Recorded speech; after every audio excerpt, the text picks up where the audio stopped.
What's going on, guys? Welcome back to my channel. Today is the Never Seen It series where I give you my thoughts and opinions about movies that I've never seen before in my entire life. Do I love them? Do I hate them? But most importantly, do I recommend them to you? There's always a best and there's always a worst. Everything else kind of just falls in between. So just to let you guys know, I do have a special guest star. That's what the black lump is over there. Usually you see my gray and white cat, but today we have the black cat. She normally isn't on camera, but today she's just glued to me. She will not leave my side. So she's on camera today. Hopefully she won't make a lot of noise and she'll stay on the bed and just chill. Fingers crossed. All right, so mainly the movies I'm talking about today are action films because last month for May, that was my movie watching theme. And what was my favorite action franchise, action movies? What did I love most from the month of May? Well, it was the apes. It was the Caesar Trilogy. Now, here in my hand, I have two Blu-rays of War and what's this one? Rise. I do not have the physical of Dawn. These were sent over by subscribers. Before these were sent over, I did not have the Caesar Trilogy in my collection. I really do regret not picking up the Trilogy 4K set when it was on sale at Best Buy for like $17. Remember that? Why did I not pick that up? I have no idea. But I wanted to watch these movies because with Kingdom of the Planet of the Apes coming out, I just wanted to make myself familiar with the Caesar Trilogy because I did want to go and see Kingdom in theaters. And so obviously to kind of prepare for that, I went ahead and binged all three movies 3 days in a row. Now, I did not watch these Blu-rays. I just chose to stream all three of those movies on Hulu because I do not own the third movie, so I just streamed all of them. So my thoughts about this trilogy, amazing. One of the best trilogies of all time. Caesar was such an amazing character. Like, as I was watching and going through all three of these movies, I became so attached to these CGI apes. It was so ridiculous. And I know I'm not the only one out there. Obviously, I love Caesar. His sons, like, I was growing attached to them. I was worried about them at some points, and I'm thinking, why am I almost crying over CGI apes? It is like the most ridiculous thing, but they're so realistic looking, and the way the films were directed, so well done. I believe Matt Reeves only did the second and third movies, but you know what? All three of them are great. Absolutely great. This is a very strong trilogy, and I'm so happy that I finally watched them. So absolutely, without a doubt, the Caesar Trilogy was the best movie watching experience in the month of May. I loved diving into the world of each one of these. It was just so good. And fantastic characters, great characters.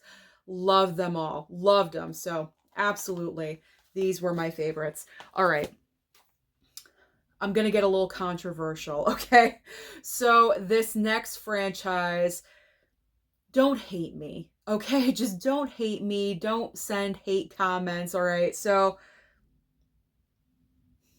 the Bourne franchise, I don't hate it, but I wasn't overly thrilled with it, okay? Now, bear with me, okay? Just bear with me as I'm expressing myself and I'm explaining myself to you guys because I don't know. I felt like this franchise, every movie was the same. First of all five movies, I fell asleep during all five of these movies. I was kind of bored, I gotta be honest.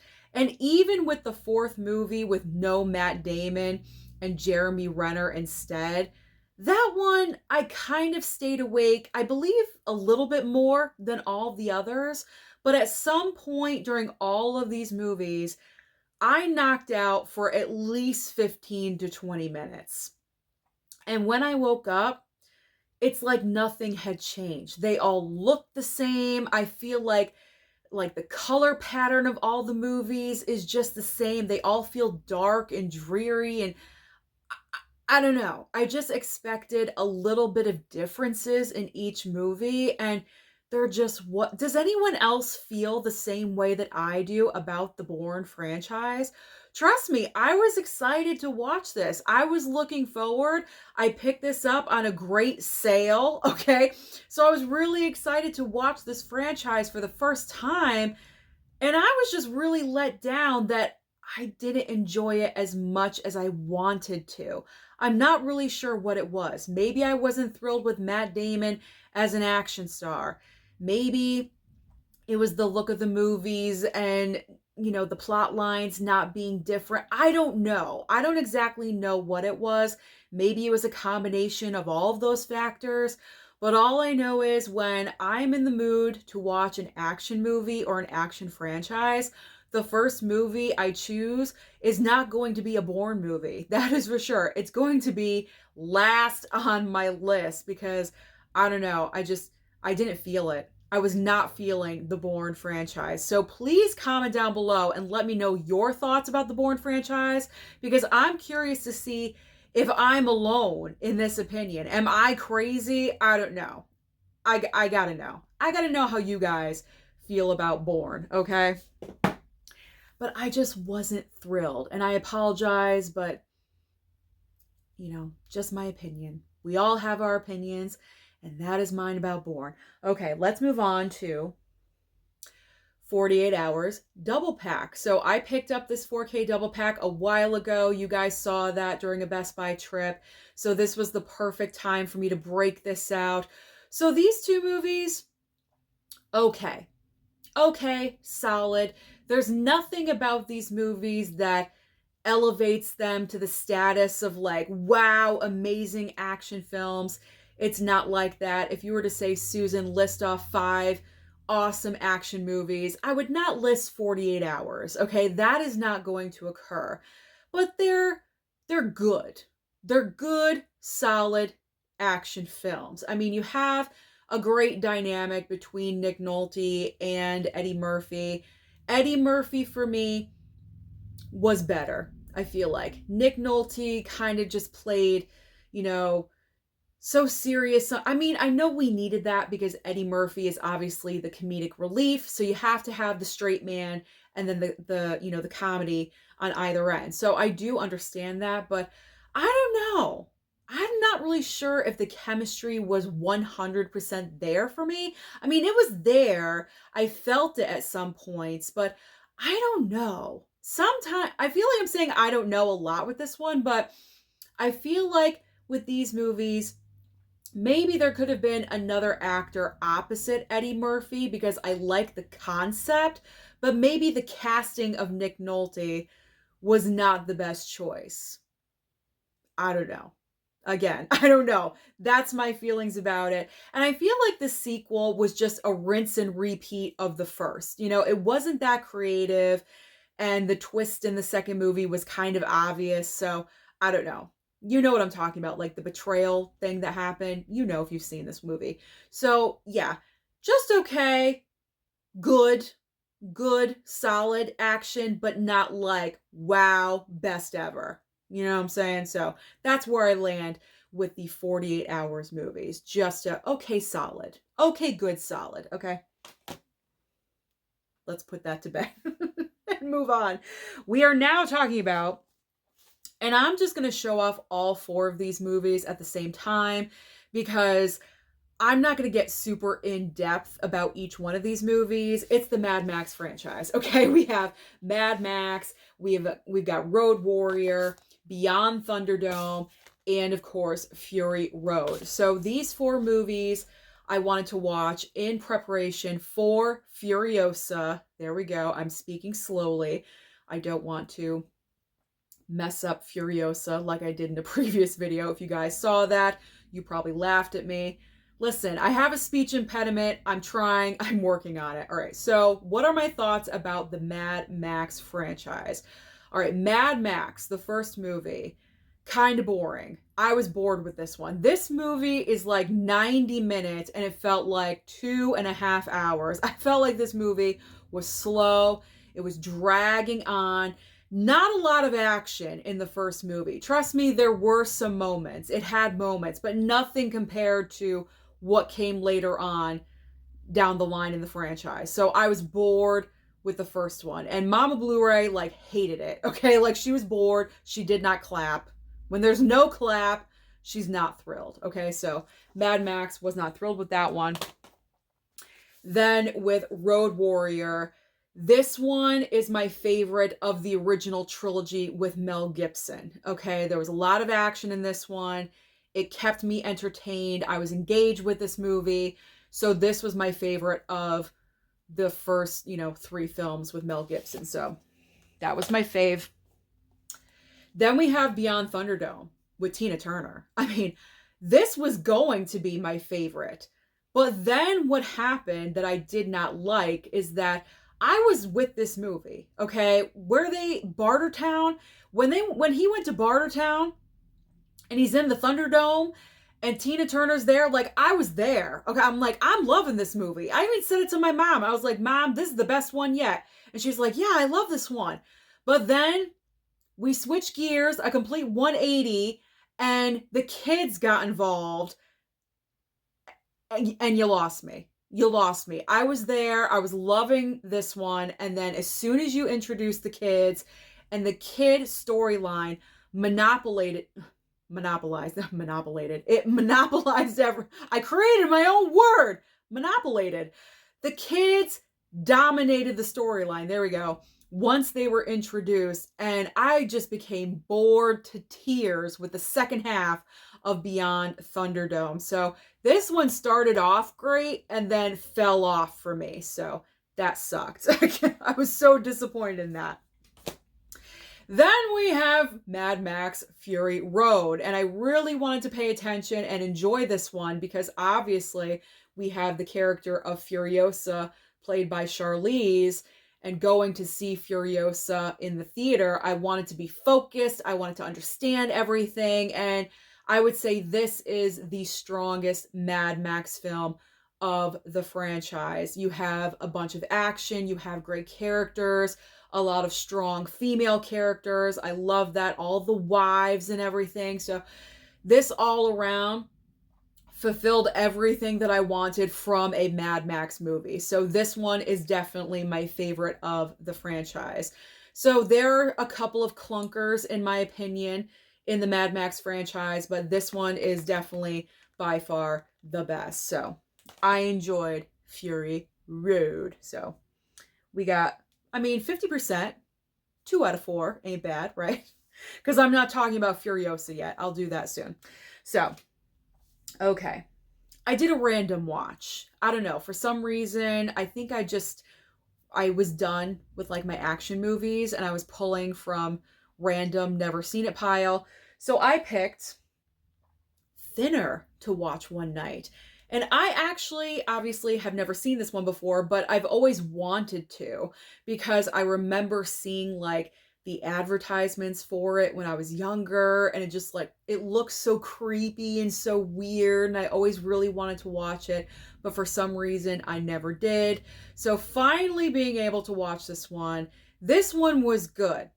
I liked it. I enjoyed it a lot. It's got the creepiness in there, but what's great about Thinner, I feel like this is a great transition movie for people that want to start watching horror films but don't really want to go full on in, you know what I'm saying? Because this gives you the creepiness and the weirdness vibes and everything, but it's not overly horrific or graphic or bloody or gory or anything like that, but it's definitely like giving you the creepy vibes. So I feel like this is a great movie to introduce, younger people, to get them into horror movies, or if you're older and maybe you're not into the horror genre yet, you could start with Thinner. This would be a great movie to start off with. So I highly recommend. I recommend this one to you.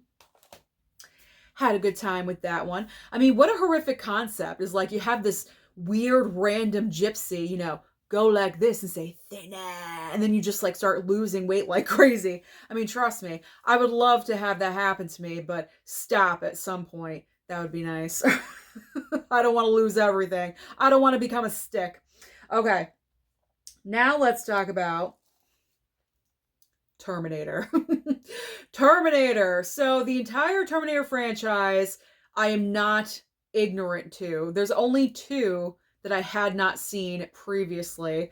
So we do have, this is a double pack. We have the original Terminator in here, but I have seen that one, of course. So the other one is Genesis. And then we have Terminator Salvation with Christian Bale. And surprisingly enough, Bryce Dallas Howard. I had no idea that she was in this movie as well. So really quick, pretty much everything I have to say applies to both of these movies. And honestly, it's not a lot. I didn't care for either one of these. I gotta be honest. Like, Salvation is okay, I guess, but it's, I don't know. It's because you don't have Arnold, you don't have Sarah Connor, you don't have those characters. You do have John Connor, Christian Bale, but it's like, I don't know, it just didn't really work for me. I was kind of bored with it. I don't know, it wasn't my cup of tea. I didn't go for that one. I know some people are going to say, what are you, crazy? Because I know there are a lot of people that enjoy Salvation. I've heard some people say that it's a lot better than they thought it was going to be, but I didn't really care for it, I do have to say. And then Genesis, with like, I found it kind of interesting at the start of the movie where you have like, it's like you take the Terminator story and you flip it around and you see it from the other side and the other perspective with adult John Connor and what's his name? His dad, Kyle Reese. I know his last name is Reese. You see like their perspective of things if the story was flipped around, if you get what I'm saying. I enjoy that aspect. And then we get to the younger Sarah Connor, played by Emilia Clarke, and then we do have Arnold returning as, Terminator and everything, but I don't know, it didn't work for me. I didn't really like that one either. I wanted to. I thought it had like a base concept, like a good base, a good concept, but I don't think it was pulled off very well. It started off okay, but then as it went on, I was just like, I don't really like this one either. I just like a simple, straight up story. I feel like these two were just kind of overly complicated with like the action and the time. I don't know what it was. I honestly don't. I just didn't really care for either one of these. So if I were to rank the Terminator franchise, these two would be at the bottom, definitely. I would put Dark Fate in like third place. I gotta be honest, because rewatching that one, I didn't mind it. I didn't mind it at all, actually. So it'd be like T2 up top, original Terminator, Dark Fate, then T3. And that's saying a lot because I talked about T3 and didn't really care for that one. But T3 to me is better than both of these. I'm probably crazy. You're probably going to comment like mad, but I can't help it. So I was let down with those two. I just didn't really care for them at all. Okay. Let's talk about, I feel like I'm going to sneeze. Am I going to sneeze? No. Okay. They always say if you have to sneeze, look at a light. I should have looked ahead at my ring light right there. Okay. Let's talk about Sly, my man Stallone. We talked about Arnold.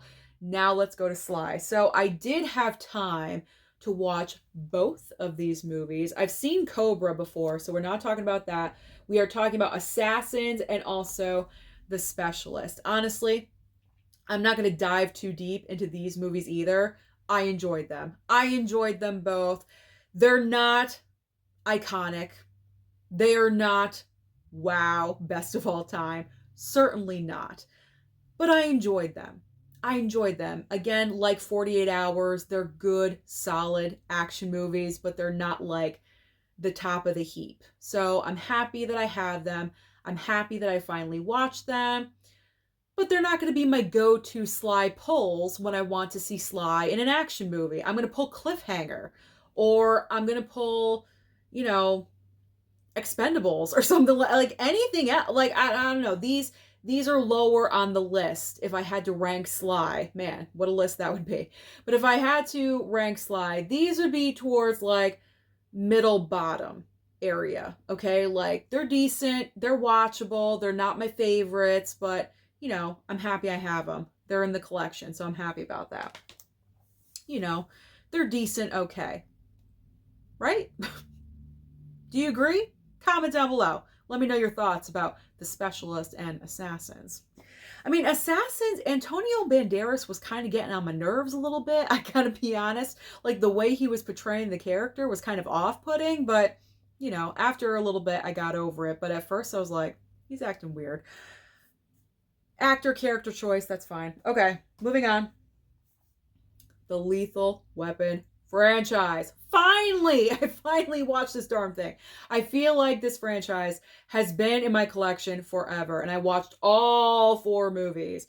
I gotta be honest, the first movie, I wasn't overly thrilled with it.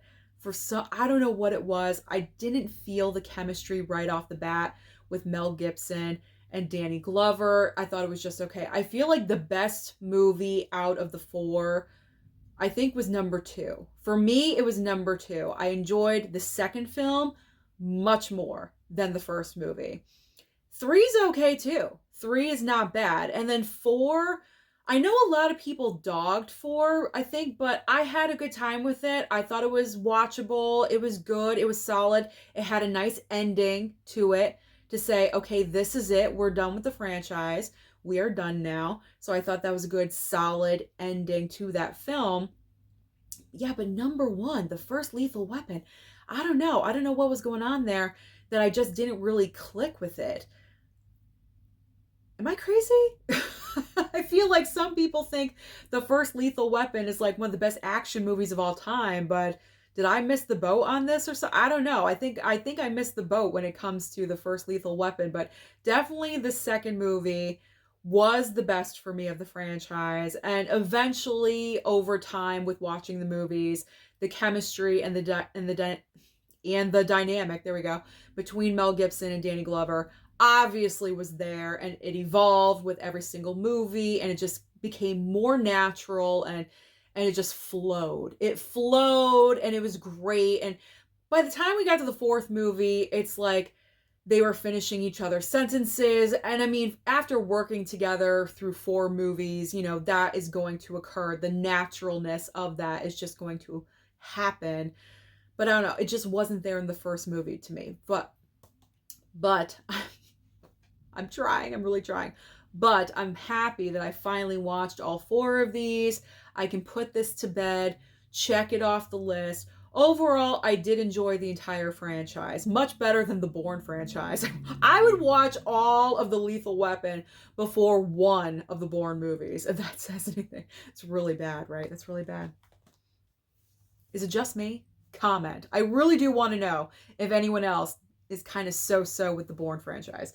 Okay, so now we've gotten to the worst of the worst, and I don't really want to call this movie the worst, but honestly, I just didn't really care for it. And this is not an action film. This was another random pull from the never seen it pile that I have in my closet, and that's The Grifters. I'm sorry, I didn't really care for this one. You have John Cusack. They're all con artists. Okay, you have John Cusack, Annette Bening, and Angelica Houston. Angelica Houston plays John Cusack's mother, and Annette Bening is his like girlfriend, kind of like hookup. You know, they're like hooking up together a little bit, but they're all con artists. And I don't know, I just didn't really care for this one. It seemed like there wasn't much of a story going on. Maybe I'm crazy with this one. I don't know. I was kind of bored with it. It was very slow moving. Nothing really happened until like we got to, you know, almost the end of the movie. And I don't know, I kind of regret picking this up. I thought it was going to be like this exciting, you know, heisty con movie, like all of them working together or something. I don't know. It wasn't what I thought it was going to be. Maybe that's my fault, preconceived notion. I don't know, but I just didn't care for the Grifters. Plus, it does not have an option for closed captioning, and that really sucks because closed captioning really helps me when it comes to understanding movies. So that could have also have been an issue with this and made that more of a negative than a positive experience. So I don't know. I just wasn't thrilled with the Grifters. I'm sorry. I just wasn't. So because of that, it's at the bottom of the pile. I mean, that's pretty bad if it's underneath like Terminator Genesis. Okay, like I don't know. I would watch Terminator Genesis again over the Grifters, and my cat's getting up right now, so I'm ending at the perfect time. So that is there we go. The most recent batch of Never Seen It movies. Again, comment down below and let me know your thoughts about any of the franchises or the movies that I just mentioned. What are your opinions about these? Don't forget to like and subscribe before you leave, and I'll see you next time.